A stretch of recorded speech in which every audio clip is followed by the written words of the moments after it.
बीच के वार्तालाप। अच्छा मर्दे मेहरारू के रह तनी है जे बैठ हमरा बुझाता कि तनी मनी हमनी के व्यवस्था में हमरा कमी मिलल बा। लेकिन ई कमी कमेटी के भी नहीं खे, ई कमी साउंड वाला के भी ना कहाई। चूंकि लोगों भागे लगी अगर प्रसंग गावे लगनी तो में तनी एंटरटेनमेंट जरूरी बा ए माहौल में। तनी आगे बैठी लोग के तनी नहीं हेने गंदा बहने अब आगे बैठा बैठा के सभे के लौके बैठा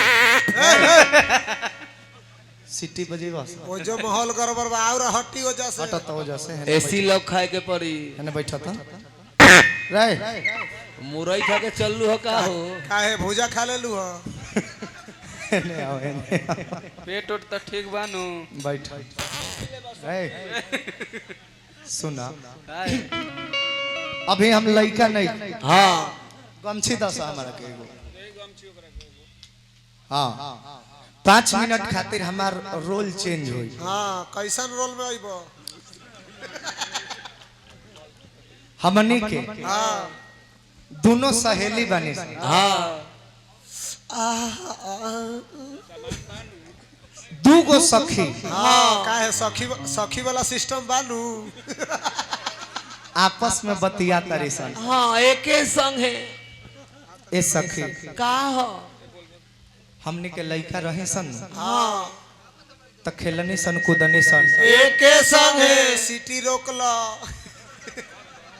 लबर लबर सिटी मारल जरूरी बा। लड़की देख के सिटी मारत रहन नचनिया देख के मन तक औने ओकर मन गड़बड़ाता ऑपरेटरवा के धीरे धीरे सियान होत रहनी सन एके संग है खेलनी सन कूदनी सन एके संग है स्कूल कॉलेज गईनी सन एके संग है मोर मैदान भइनी सन एके संग है पानी छुअनी सन तारा एके बाबू संग है आए, ठीक कहल। अपने इहो सब माइक में कहल जाला आए, पगलाठे बड़े सही हो अपने में दो दुहर हवे स तनी का करब। शादियों बियाह हो गए एके संग है ससुराल गईनी सन एके संग है एक के संगे कि अपना अपना मर्द संग है। अच्छा उहे एके दिन अलग अलग बड़ा दिन बाद आज आके फिर नैहरा में बैठल बानी सन एके संग है हवा बांधो ताली संग एक अपना मर्द के बारे में ना बतैलू हो कैसन मिलल बारे। बोलो ए सखी का सखी का कही बोला। हमार मरद तो फौजी मिलल बारे। ए सखी तब तो धारावत होई हो काथी हो लमका बंदूकिया तोर मर्दा फौजी मिलल बा। हाँ बाप रे तब तो तोर किस्मते चमक गई बारी। का करी कहीं के सखी एकर भतार फौजी मिल हाँ एगो नाती के बेटा हमारा करम में निखाइल बारे। ए सखी तार भातार कैसन मिलल बा हो छोरा रहे त ना बता ना बताओ ना रहे दा ना हमारा भातार के विषय में जान गइलू अपना भीतर के विषय में ना बताओ हमारा भतार के विषय में जान गइलू अपना भीतर के बारे में ना बता। उहे सक उहे अरे का करबू हमनी के गांव देहात के नु बनी से सखी जाय द जब तू पूछा तारू तब बता दे तनी। बताओ हमार मर्दा हाँ तो हरे उ तो नतिया के बेटा ट्रैक्टर के ड्राइवर ह। ए सखी तब तो बाडा हचकावत होई हो बाडा तो ओकरा पिच रोड चले के थोड़े मिलेला। हाँ खेतवे में नु चलेला डरेरी पर डरेरी फनावेला हाँ लागेला पी के जोते जब जोतनी बढ़ जाला नु हाँ पी के लागेला जोते हाँ अस जोतेला नु हाँ बुझाला कि डरेर तूर के दोनों खेतवा एके में मिला के का जोत दी। ए सखी पाकिस्तान चीन के में नानो मिला देवेला तो कातना दूरी पर बरले बा चीन पाकिस्तान ओकनी के तक संगठन चलेला। ए सखी तब तो पाके पाक को देत होई औ लेव के दिन में पाकी करेला। ए सखी पियरी माटी नानू काढ़ेला तो हर जगह खेत में करिए माटी ना होला कहीं पियरियो माटी वाला खेत होला। हाँ ज्यादा हला के जोदी तो निकली ना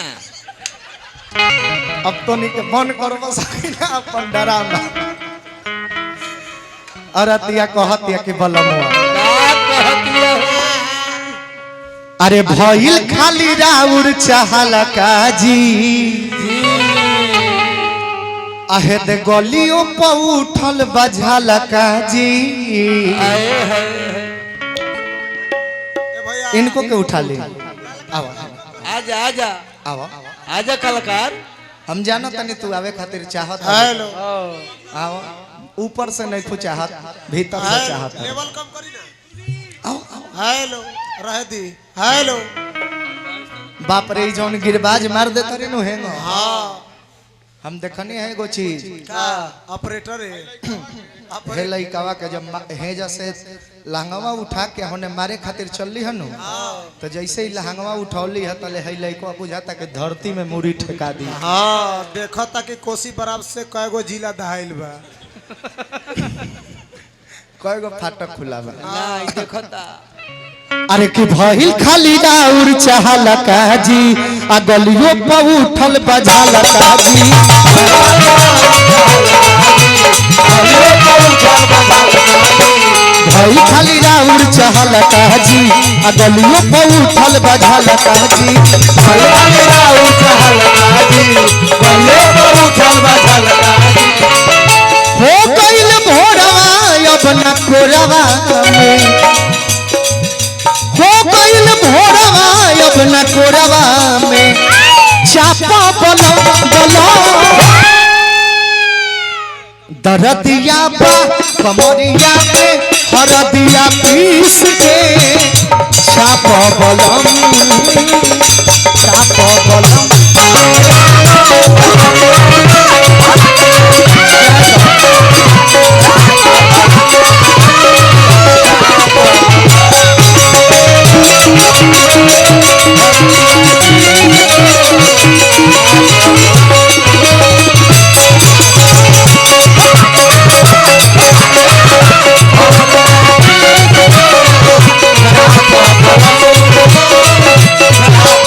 जवन गैया तू सहिया राते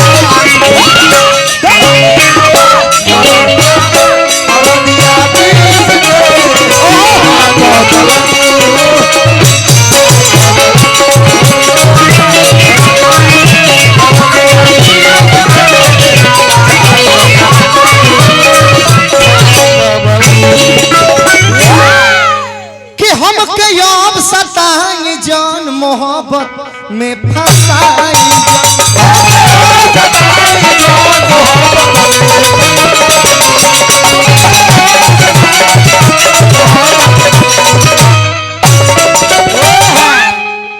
देखी देखाई काठों के सौतीन ना भाई ना वो भले हमारा कोनो पर्सनल रिलेशन दोनों जनी में कि नहु से नहीं ना ना हम इनकर कुछ है नहीं है ना इनकर हम है ना ई हमारा हाँ बस हम ब्यास है यही नचनिया भाई बस अतने के रिलेशन बा लेकिन हाँ अगर हम हेकरा के छोड़ के हेकरा संगे ज्यादा चिपके लगे नु हाँ तो एकरा मन में जलन होला हाँ ई कहती कि जा ओकर भिड़ी रहो हाँ एकरा कुरबुराए लगी ई कुरबुराती है भीतर हाँ कोनो बात नहीं है जब मर्द से मेहरी लड़बे करी तब भतार मजा बहरी मरबे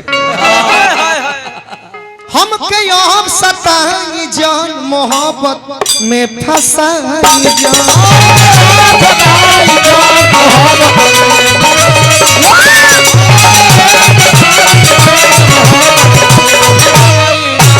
अब बहरा जाइए जवा से करे जवा से सटाई जान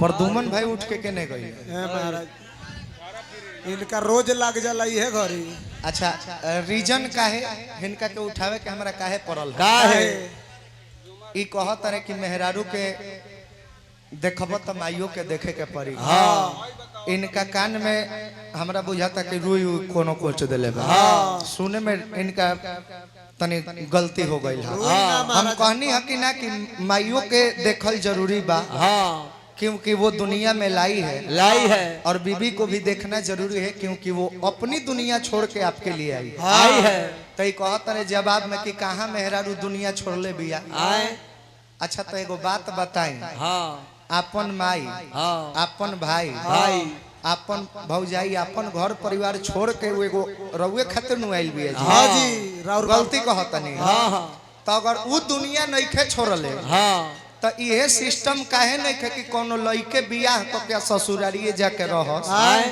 ऐसन होला ना। कोनो बाप माई अपन बेटा के छोड़ी ना। कि बियाह कर ल तो जाओ ऐसे रही हो तो वो दुनिया अपन छोड़ के नहीं खे आई। ए बोका के इहे नहीं खे बुझा साफ काबू आ हो। इहे रीजन हो कि उठ के भागल बा तो एकरा नचनिया के हम संभारत है।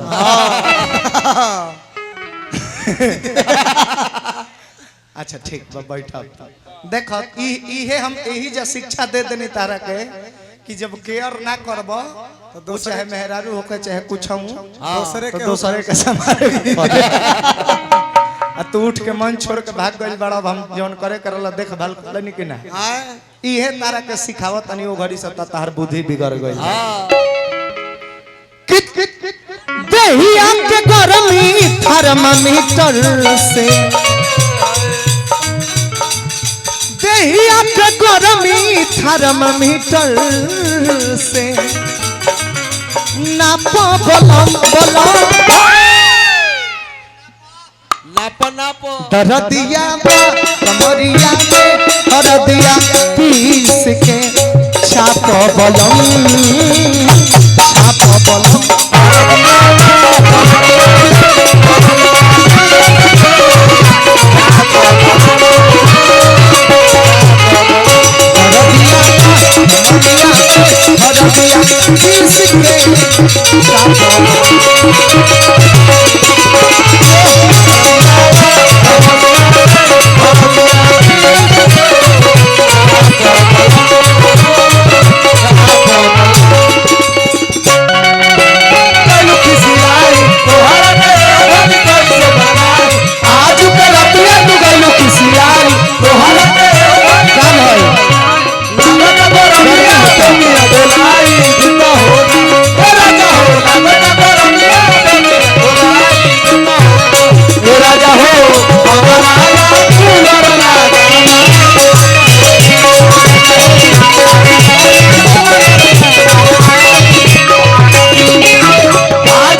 कलैया की छो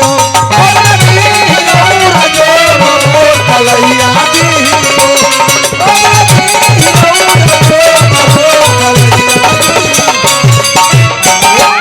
रोशन राज या सिकंदर बानी अंदर से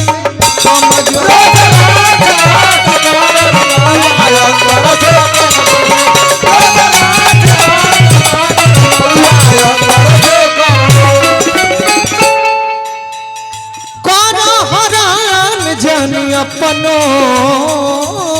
तो हाफा बोलो बोलो बोलो दरदिया बा कमरिया में हरदिया पीस के छाप बोलो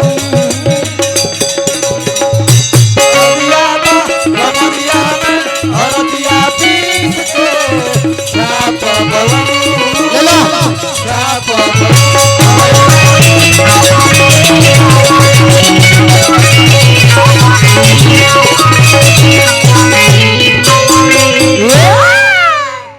पाँच मिनट प्रसंग हम गाई।